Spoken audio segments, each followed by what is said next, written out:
Alhamdulillahi Rabbil Alameen. Wa sallallahu wa sallam ala nabiyyina Muhammad wa ala alihi wa ashabihi ajma'een. Amma ba'd.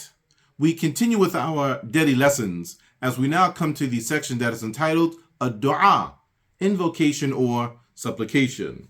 Firstly, its virtue and its station. Allah the Exalted, He stated, وَقَالَ رَبُّكُمْ أُدْعُونِي أَسْتَجِبْ لَكُمْ. And your Lord has stated, make dua to me and I will respond to you. And He the Exalted, He stated, وَإِذَا سَأَلَكَ عِبَادِي عَنِّي فَإِنِّي قَرِيبٌ. And when my servants ask of me, then certainly I am near.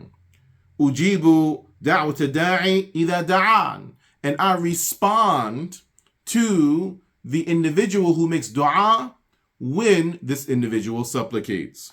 And on the authority of An-Nu'man ibn Bashir, may Allah be pleased with him and his father, as he states that the Messenger of Allah sallallahu alaihi wasallam has said, "Ad-du'a huwa al-ibadah." Dua is worship. This has been collected by Abu Dawood as well as At-Tirmidhi. And on the authority of Ibn Abbas, may Allah be pleased with him and his father, in that he states that the Messenger of Allah sallallahu alaihi wasallam has said, "Afdal al-ibadah ad-du'a." The most virtuous of worship is dua, is supplication. This has been collected by Al-Hakim. And on the authority of Salman al-Farisi, may Allah be pleased with him, as he states that the Messenger of Allah sallallahu alaihi wasallam has said, there is nothing that can deflect the qada, the ordainment of Allah's decree, except for dua, except for supplication. And there is nothing that can increase or extend one's lifespan except for righteousness. This is collected by At-Tirmidhi. And on the authority of Abu Hurairah, may Allah be pleased with him, in that the Messenger of Allah sallallahu alaihi wasallam has stated, whoever does not ask of Allah, then Allah becomes angry with him. This is collected by At-Tirmidhi. Ash-Sharh, the explanation, dua, it is a tremendous act of worship, and within it we see the spirit of all acts of worship in entirety.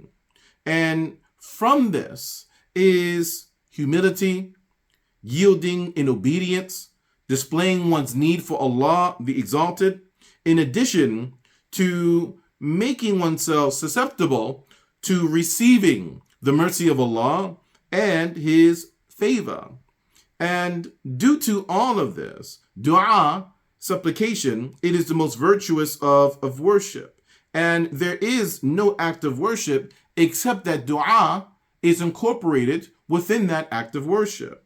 And Allah the Glorious, He loves the individuals who make dua to Him, who supplicate to Him, and have a sense of emotional charge, a sense of urgency in one's dua, and one displays in their dua that they are in need of Allah. Al-Fawaid, points of benefit from the section. Firstly, the grand station of dua. Since the Messenger sallallahu alaihi wasallam considered it to be al-ibadah, he considered it to be worship itself, meaning that it is from the greatest pillars of worship. Secondly, it is amongst the most virtuous of all acts of worship, due to what is within it of making dhikr of Allah, of remembering Allah, of seeking refuge with Him, striving for that which is with Him, placing one's trust, one's reliance upon Him, and displaying one's need of Allah the Exalted. Thirdly, dua is ibadah. Dua, it is worship. And because of this, it is not permissible to direct it to other than Allah. And whoever directs it to other than Allah, then such an individual has committed shirk, has committed creation worship or polytheism. Fourthly, Allah the Exalted, He has made dua, He has made supplication a reason to divert or to replace the ordainment of Allah's decree. And this is a portion of Allah's decree.